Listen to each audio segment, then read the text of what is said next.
First, we have Alberto Manguel, The Library at Night.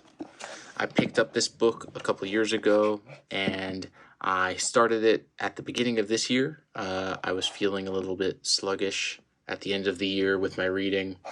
So, a book about books can kind of get those juices flowing again. I've never read anything by Manguel, so,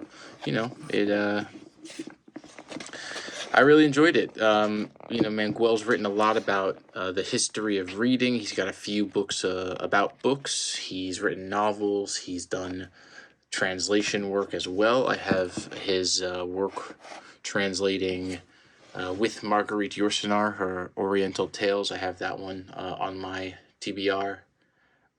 This book is kind of about Manguel's own library. He had bought an old farmhouse in the French countryside, and he details how he was going to make this his ideal library and fill it with all the books he's ever read or wanted to read. And it gives him a chance to explore the history of libraries, talking about the Library of Alexandria and the Tower of Babel. He goes into various metaphors for libraries: the library as shape, library as home, library as mind, things like that. It was really great. I really enjoyed it. I particularly liked his chapter on A.B. Warburg, who is someone whose name, his name has come up a lot recently, just from the various things I consume. I recently finished the Very Square Peg podcast about Robert Eisler, and Warburg plays a role in that as well. You can see, I'm trying to find him. There he is. There's A.B. Warburg. You can see it's filled with all of these images as well. It's a beautiful book. And it did what I had hoped it would do. I think I got off to a good start this year with my reading. So there's that. The Library at Night by Alberto Manguel. The next one is The Sound of the Mountain by Yasunari Kawabata. This is my 5th or 6th book by Kawabata. And this has to be one of his best. I think that's pretty well known among his readers. But I think when you look him up, the first cursory glance, you tend to see Snow Country over anything else. And I would say this book or Palm of the Hand Stories or Beauty and Sadness might be better places to start, better for me anyway. I actually have a copy of Palm of the Hand Stories right here. This is a really wonderful book, probably my favorite. And this book must have, I think, cemented Kawabata as my favorite Japanese author. He's got a really powerful way of using imagery of nature and kind of using these and representing these flowers and trees and growing and decaying at the same time as people and relationships. It's definitely a personal drama narrative, but it's so beautiful. And the one thing that I want to say about this in particular is that from the description on the back, it makes it seem a bit like it's more maybe erotic or like old man, young woman fetish relationship stuff, which, it's definitely in there, but I think it's more in the background and it's way more cerebral and interested in not the physical nature of the relationship as I had been led to believe. So there's that. That's number 2, Sound of the Mountain, Kawabata. Okay, the third book I read in January was A mountain to the north, a lake to the south, paths to the west, a river to the east, by László Krasznahorkai. This is the second Krasznahorkai I've read after reading Satantango last year. That's a book I really need to reread. It's left an impression on me mostly through its vibe. So I'm interested in getting back to that one and reading more of his stuff. I was able to pick this one up probably mostly because of where I live. I live in Kyoto, and here any works that take place in or are tangentially related to Japan, any works that are currently popular in Japanese translation, you can find pretty easily. And this one, it takes place in Kyoto, and by chance it takes place in the area I used to live in, which is this old town, small, narrow streets, winding. It sort of is hugged next to the mountains in eastern Kyoto, and that was, of course, very cool for me.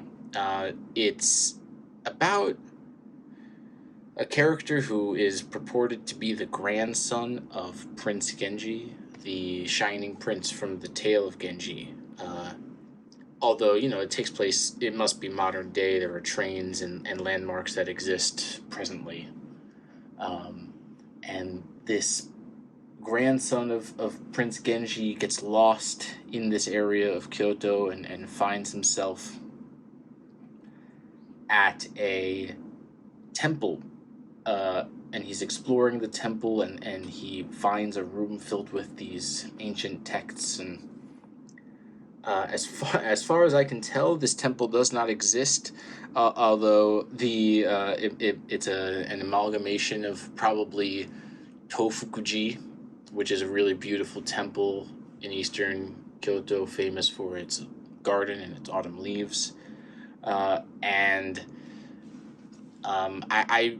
really don't know. The big feature that's missing from Tofukuji is the big pagoda that is mentioned in this book. So I don't know if anyone else has an idea. So yeah, this book is very interested in Japanese culture, Buddhist history in Japan. And Krasznahorkai is interested in this large-scale, 1,000 years. These buildings have been here 1,000 years, and what does that mean? How can we possibly fathom 1,000 years? And the way he sort of attacks it is by detailing as finely as possible the ways in which these structures would have been built, the details regarding how long how long it takes to build the temples, where do you find the lumber, what trees are you allowed to use, and how are you supposed to treat these trees before you're able to actually use them in a temple, what position with the cardinal directions you're meant to face these temples. And this is where the title likely comes from. It was really cool. I think if you aren't as familiar with Japanese history or Buddhist history, or if you're not interested in those things, it might not be as satisfying for you, but it did it for me. So I'm excited to read more from Krasznahorkai. The fourth book I read in January is Proust and Signs by Deleuze. And I read this primarily because I'd never read anything by Deleuze, and his name keeps coming up. I really want to try something of his, but it doesn't seem like there's a great entry point. It seems like everything is probably difficult in some way. So I finished reading Proust in Search of Lost Time last year, and I thought this would be a good way to kind of jumpstart any Deleuze interest or reading on my part. And more than anything, this book made me appreciate what is happening on the page in Proust, what is happening as these things are being written about. Signs as the mode of communication, signs as the way we interpret what Proust is writing about. It's very, very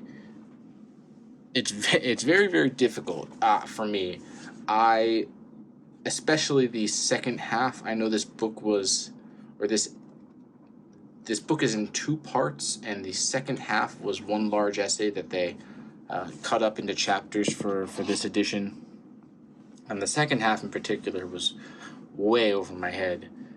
But seemingly on every page in this book, there's something utterly profound about what is happening in Proust. And if anything, this book got me really jazzed to go for a Proust reread, which is really saying something, because when I finished it at the end of last year, I was so happy to be done. But, that's what, good literary criticism is meant to do, right? Get you excited to read and reread. So there's Proust and Signs. After that, The Maniac by Bejamín Labatut.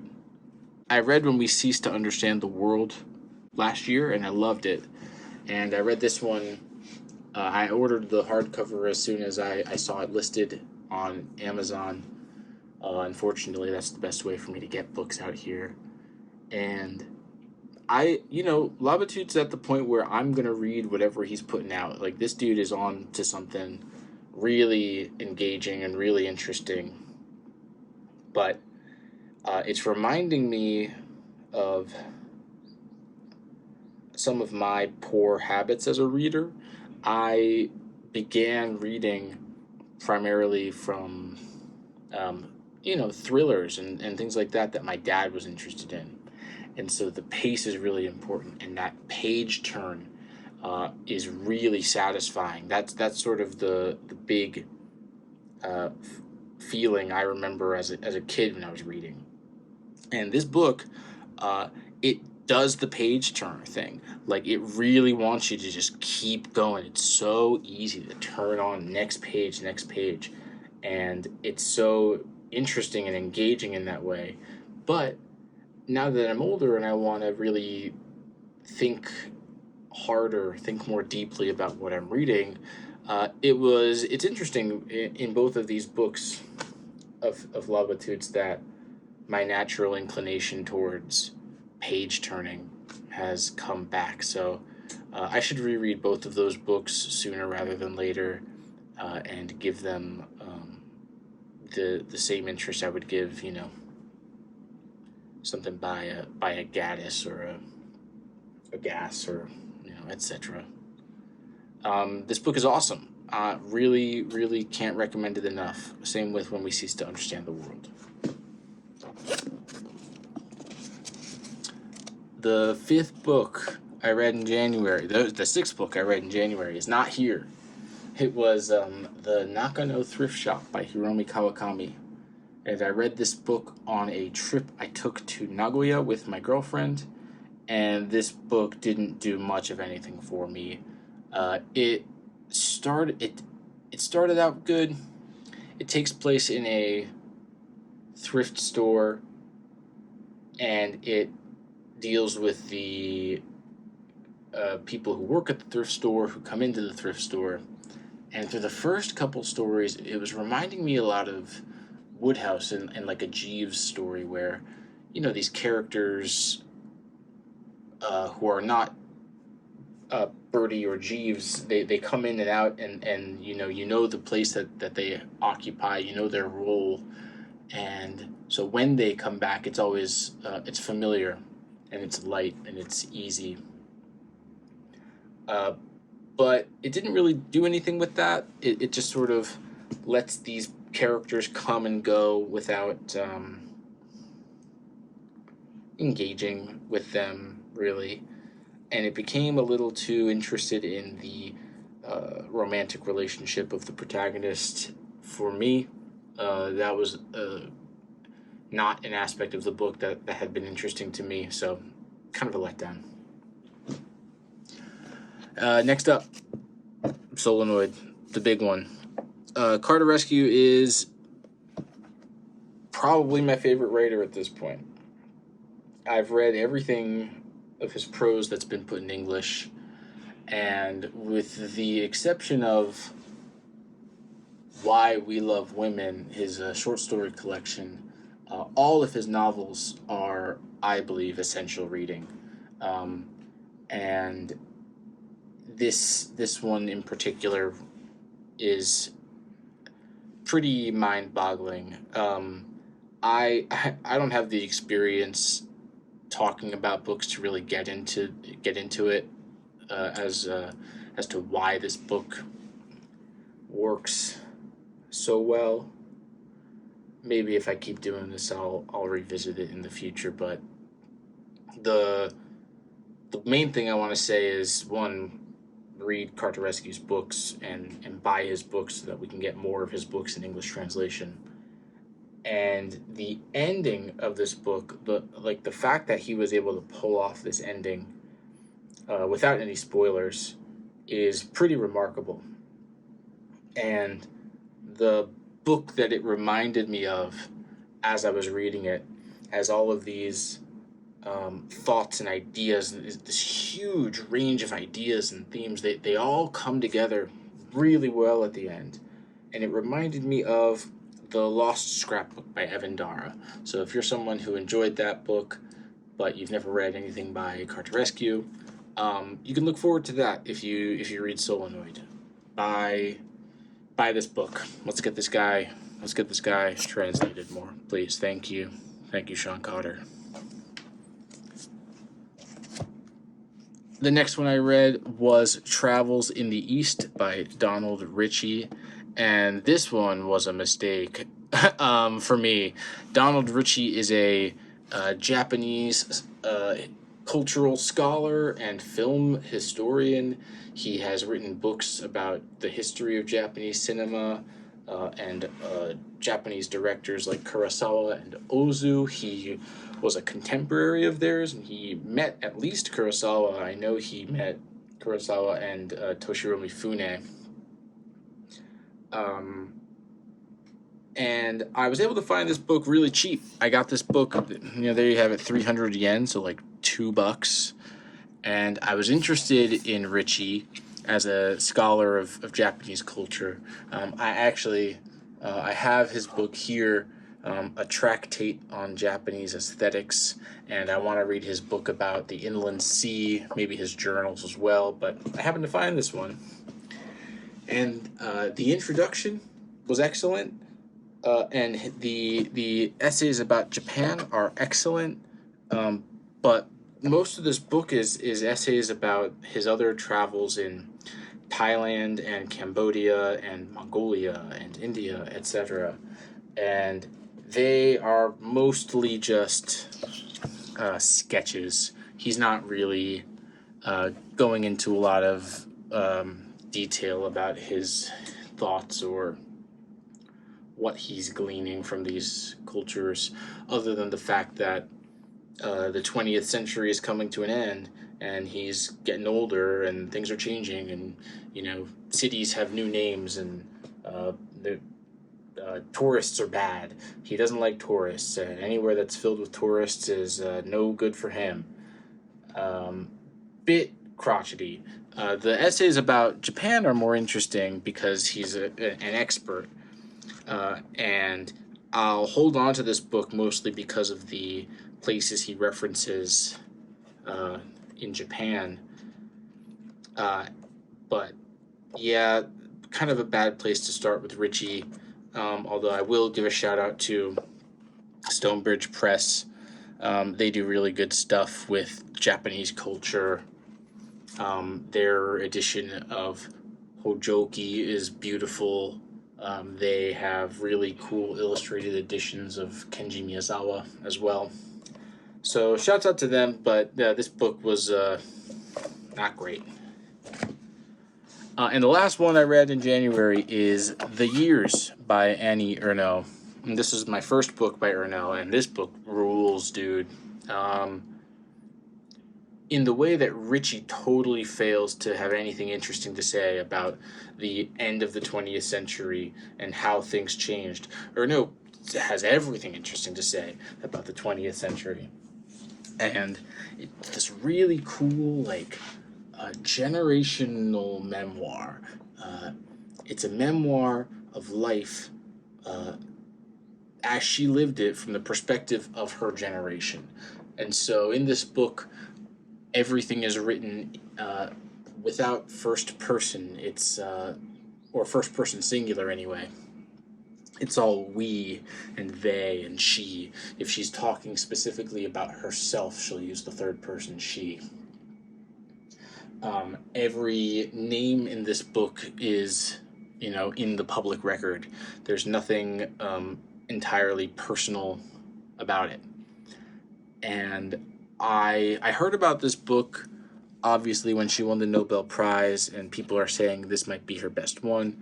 People comparing it to David Markson is what got me really, really interested. And the first few pages are similar, right? There's these dashes with non sequiturs, right? Of Molly Bloom, who lies next to her husband, remembering the first time a boy kissed her, and she said yes, yes, yes, by itself, right? So these short paragraphs, they get a little bit more prosy through the book. And she's not afraid. I feel like a lot of times writers are afraid to reference pop culture from the present or from recent years, but she's mentioning songs and products and whatever is relevant throughout her whole life.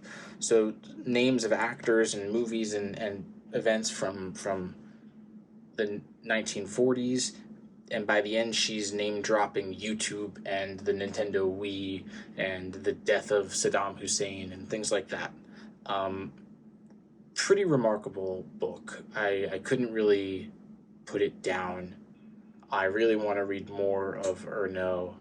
I really want to see what else she thinks about.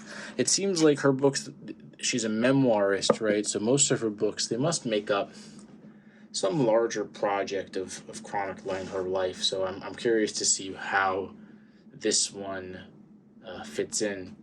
And yeah, the other thing I noticed, my book it must be like misprint or miscut. It's got like pages that are shorter than others. And I don't think this is like the standard cut. It must be a mistake, but it made it impossible for me to find my bookmark while I was reading, and it really added to this feeling of this book kind of as an assemblage rather than as a memoir. I loved that.